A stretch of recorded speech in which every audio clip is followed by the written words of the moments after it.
Dany Briand, bonjour. C'est un album qui parle d'amour et uniquement d'amour, mais à la manière d'une histoire. Est-ce que c'est votre histoire du coup?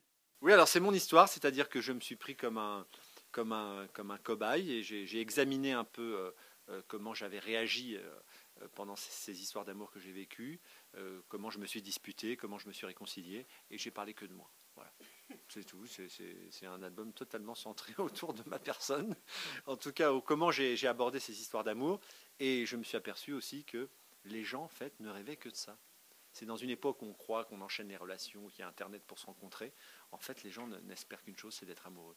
Et en fait, on lit le dernier romantique. C'est pas que moi, c'est tout le monde l'est. Tout le monde est le dernier romantique parce que justement, il faut se battre pour reconquérir cette part de rêve, de sentiment. En fait, j'ai parlé de chaque étape pour arriver. Bon, ça n'arrive pas toujours, hein, pour arriver à la dernière étape qui est la rupture. Voilà, j'ai réussi à discerner 10 étapes dans l'amour.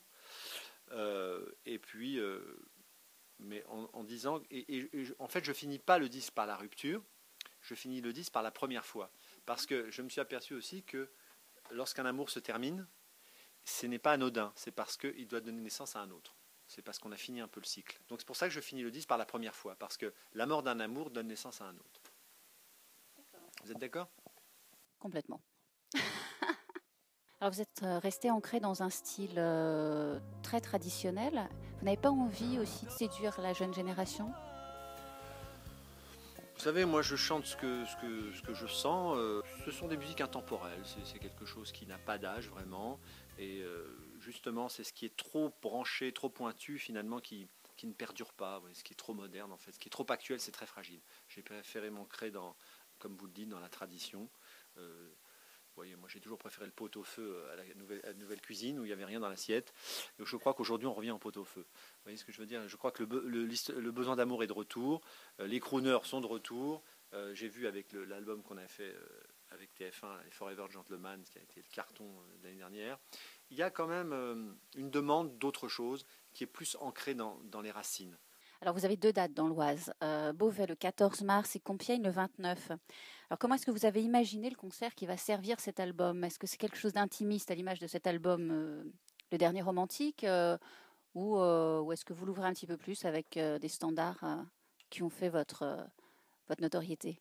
Eh bien, c'est un mélange des deux. Alors c'est vrai que j'ai choisi cette fois-ci, ayant fait 3 tournées Zénith, où c'est vrai que ce sont des salles qu'il faut chauffer, on est plus c'est une espèce de combat, je vois ça les Zénith, moi c'est une espèce de ring de boxe. Je suis revenu à quand j'ai commencé avec des théâtres, des choses plus intimes, puisque c'est le sentiment amoureux, je crois que ça s'adresse plus, il faut un écrin plus rouge, plus petit, qui ressemble plus à une alcôve qu'un hall de gare, que sont les Zéniths ou les parcs expo.